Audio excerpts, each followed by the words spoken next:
I'm Ann Dart. I'm Tracy Stormy. And I'm Kathy Knight. And together we are It Was a Dark and Stormy Book Club, a podcast for mystery lovers. Welcome.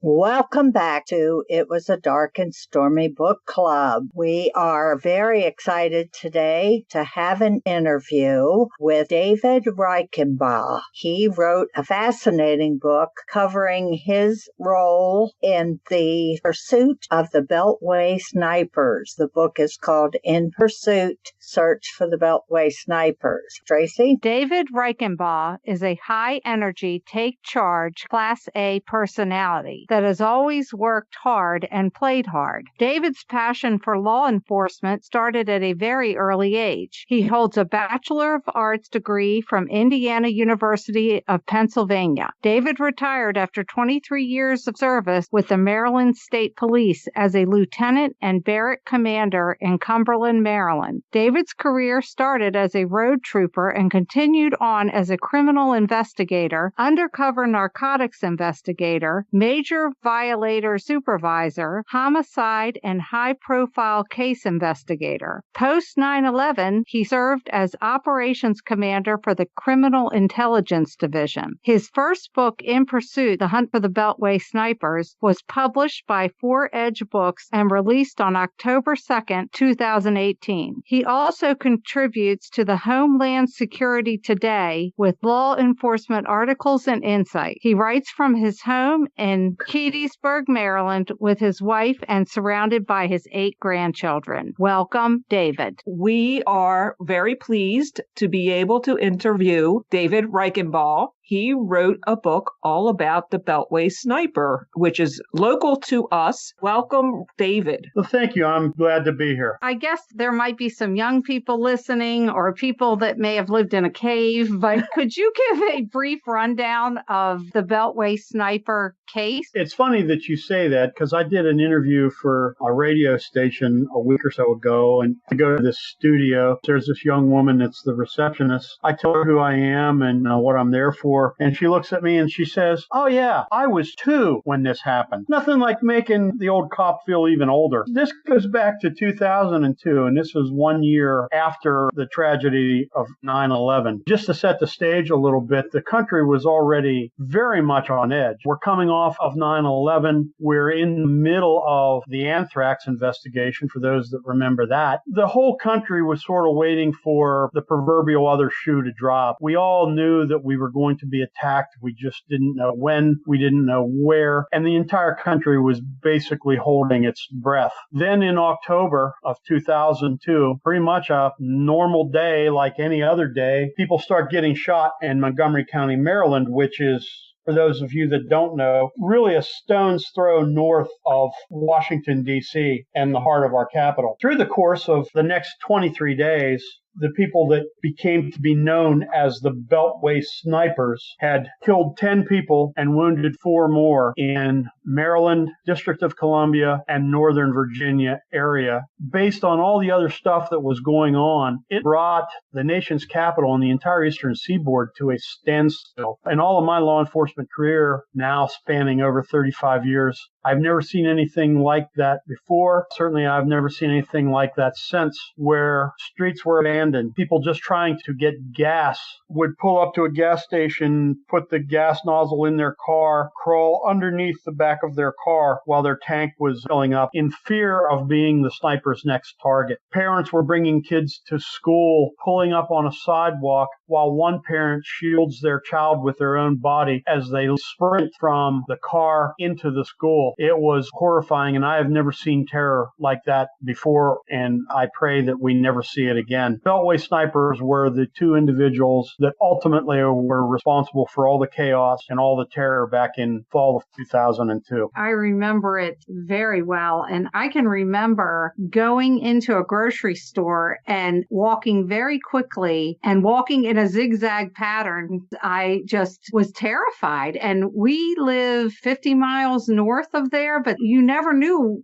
where the next target was going to be. Well, the other thing, too, that also played into this 4-hour news cycle was relatively new at that time. The more bodies that dropped, the more the press coverage became intense. And I remember this during the Iraq War. You became glued to the TV. This crime was occurring right on cable news channels. And that only heightened the fear and the hysteria. And I did this as an investigator. I feared for my own child. But really, when you think about it, the odds of my child being attacked or you being attacked while you were getting your groceries were probably between slim and none. But the fear was there. It was real. And everybody felt like they were going to be the next target. It was extremely unique. So all of this played into this. You have round-the-clock news coverage. You had the fear that this is another terrorist event. And the rest of the world and the rest of the country is thinking, oh my God, what if there are snipers in my city or my town? What if we're next? Very unique situation, and I hope and pray that we never go through something like that again. That leads us into one of the other questions. How did the press hinder or help the investigation? The American people certainly are entitled to a free press, and it's a very important right, and it's part of what keeps us all free. With that, there are certain advantages. We all know what's going on if we can wade through the politicalness of it all that we see now. But it's still important that the citizens know what's going on. But with that comes additional pressure on the police, and also the fact that there are things during a homicide investigation that you don't necessarily want the press to know. And it has nothing to do with the right of the press to report something. It all has to do with evidence, the collection of evidence, and making sure you get the right people. Now, every homicide is tragic. Certainly there is a loss of life, and there's loved ones that suffer greatly. And quite frankly, other than a headline here or a newscast there about a certain event, especially if there's a child involved, that's pretty much where it ends after the initial report is made. This case, it wasn't. It was being followed around the clock by the press. What we found as we went along, and remember now, this was all new to us as well. As I mentioned earlier, this was the first of a case that was really investigated on live TV. There were certain things that were left at crime scenes that ordinarily you don't release as a police department because you want certain things kept behind that only the real killer would know about. If you think about when it comes to interrogation confessions, that's very, very important. When someone is telling you something that you saw as evidence, you know that it was giving you the details. It's part of, you know what, we've got the right guy or gal. We're going down the right path. Unfortunately, with this one, there were details that were being leaked to the press that was causing nothing but problems for us because we had dozens and dozens of confessors calling. Believe it or not, these kind of cases bring out all kinds of folks.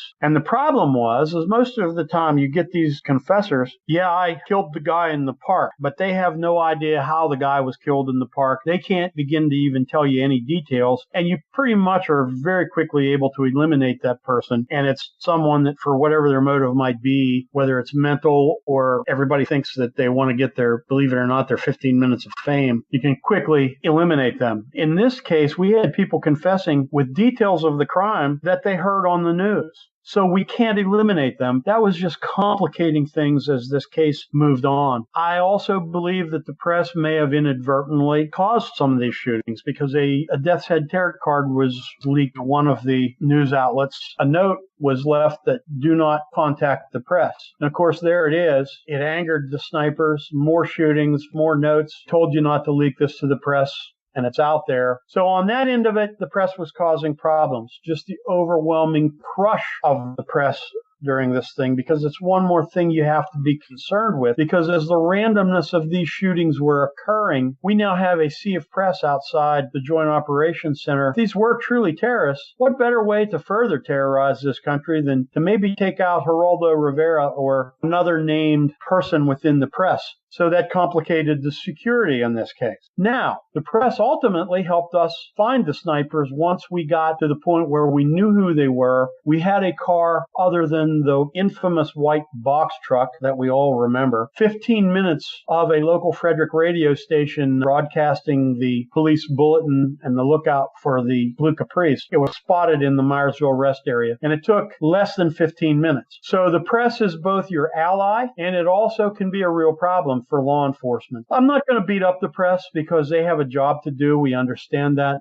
We learned as a result of this case to better manage press coverage when it comes to these things. Unfortunately, when you see these things happen now, you see the press coverage is much better as far as the police are concerned and what's released and what isn't. It's sort of a mixed bag when it comes to the press on these type of investigations. Was there a point in the case when it could have been solved from the tip line? Well, solved, I don't know. Getting on to identifying who they were much more quickly, absolutely. That in and of itself is fine. We had to have hundreds of tip lines installed. At one point, we were well over 50,000 tips coming in. None of them can be set aside. They had to be evaluated. They had to be run down. We had to prioritize them where we could, which was part of my job throughout this investigation, was to try to manage the crush of tips and leads that were coming in. As it turned out, the snipers had made several attempts. They had received busy signals a couple of times. They had also talked to someone, and we don't really know what tip line they may have called, where they got cut off. The tip just never was recorded, and it blended in with the other more than 50,000 tips that came in. We asked for help from the public. The public was in fear, without a doubt. Public was more than happy to call with every suspicious vehicle and thing that they saw, but just the crush of it all coming in and sorting through, trying to sort the wheat from the chaff was not an easy task. Well, you had said when we went to see you speak live, there were people turning in ex-husbands. Yeah, taking an opportunity where they saw it to exact some revenge. Yes. For most of this investigation, all we had was the proverbial, we're looking for two guys in a white box truck or a white van. Here, getting back to your question earlier, this also plays into this. And I don't want to use the term normal homicide because I don't want to simplify a very serious investigation that is not simple. There is no such thing as a simple homicide, and any seasoned investigator will tell you that. With that being said, the majority of the homicides out there, there is always some connection between the victim and the killer. A lot of times it's a husband-wife situation, boyfriend, girlfriend, maybe a business partnership that went sour, a neighbor that is just so angry at the victim because their dog pooped in the yard. But my point is, 95% of these, there is a starting point for the police to start to work on the case. This case, there never really was a starting point. These were random shootings. There was no connection between race, gender. There wasn't any gang affiliations that you could maybe link this to. There wasn't really any robbery motives involved with this. This was the worst nightmare out there, just random killings. And during one of the first shootings, a landscaper that heard the shot looked up, not knowing what was going on, just heard the shot, discovered later that it was actually a homicide. But when the police were talking to him, he said, "You know what? I heard the shot. I looked up. I saw a white van." That's all we had to go on. So that gets put out over police radios. Be on the lookout for two individuals in a white van or a white box truck. Well, certainly the press picks up on that. And what we accidentally did was we committed the worst thing that you can do in any homicide, and that's tunnel vision. And that's creating that, well, this is who did it before you even look at the evidence, because you've already got a preconceived idea of who you're looking for. And that is a mistake. And we did this by accident. We programmed the police to be out there looking for a white box truck. Every time there was a shooting, because of the press coverage, people were seeing white vans and white box trucks. You think about it, you walk into any parking lot, I don't care where you are in this country, there's going to be a boatload of white vans and white box trucks within your vision. So we did that not intentionally, but that's all we had for 22 of the 23 days. That also caused problems. There was something that you said that sparked an interest and question we had, actually. You talked about a normal murder. Can you expound a little bit on the different types of mass murder? The mass murder, you generally, even then, you have some sort of a motivation. And the one that just quickly comes to mind is the mass murder that happened happened in the synagogue in Pittsburgh a few months ago. That was a very troubled individual that had a hatred of the Jewish community for whatever reason there was. And that was the motivation behind that individual walking into that service and gunning down random people. I think back to the nightclub murder in Florida, as I recall, a gay type homosexual community nightclub, and those folks frequented that, which is perfectly well within their right. There's no problem with it. But the individual who's for religious reasons and their own bigotry targeted those folks, and that was the motive behind it. Most